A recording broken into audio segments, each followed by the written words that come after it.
5 seconds to go.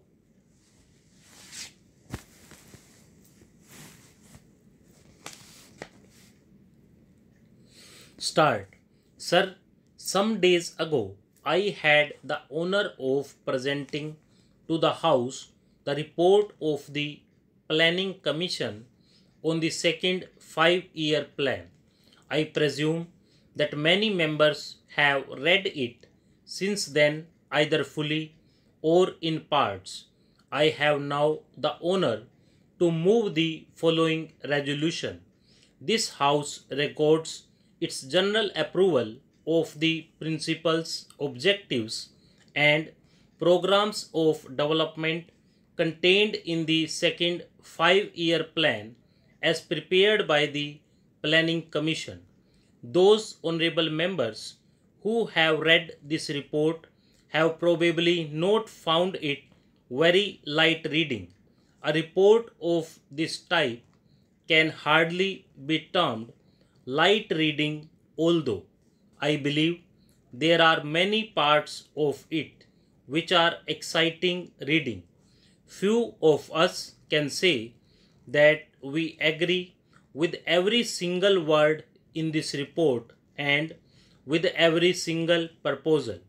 A report of this type is the product of the labor of a great many persons, not only members of the Planning Commission, but a vast number of other people who have been consulted. Among them are experts of our own country and of foreign countries and others representing various interests and professions in the country.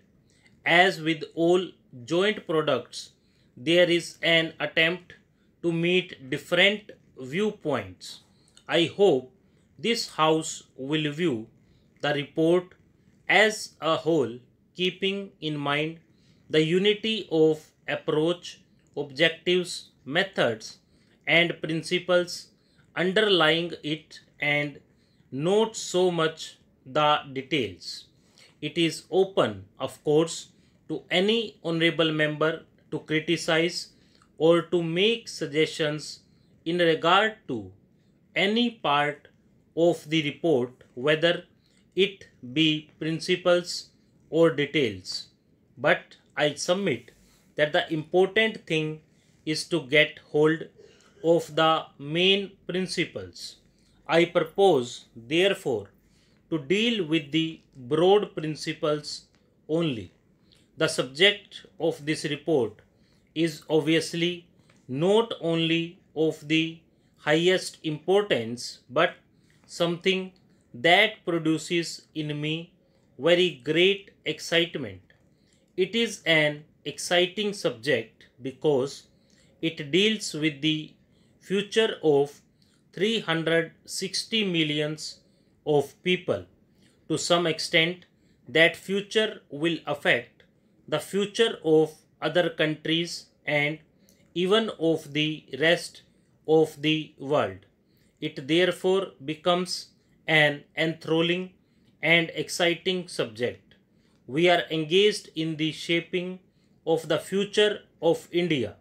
Surely there could be few subjects more exciting than this. It is therefore with a sense of the burden of history that I face this problem. It is also with a great sense of humility because, however great and however competent we may consider ourselves, we are small in relation to this mighty theme of building up our country and taking its millions of people forward during the next 5 years. These 5 years are only some kind of a period that we fix for our convenience because there are no isolated periods in the march of a nation. It is a continuous march. We must really think in terms of even longer periods and in terms of several 5-year plans. This is the second. Nobody thinks that at the end of the second plan we shall have been at the end of our journey. There is no journey's end when a nation is marching, living out the ultimate ends. Even such a goal as we envisage, the objective of a socialist pattern of society, is not going to be achieved at the end of the first 5-year plan or the second. It may require 3 or 4 5-year plan periods before we can say with some confidence that we have very largely achieved it. Therefore, we must keep this large perspective in view. In planning, especially, we are apt to forget the larger perspective and lose ourselves in some particular aspect which is of importance and yet which may very well come in the way of the larger perspective.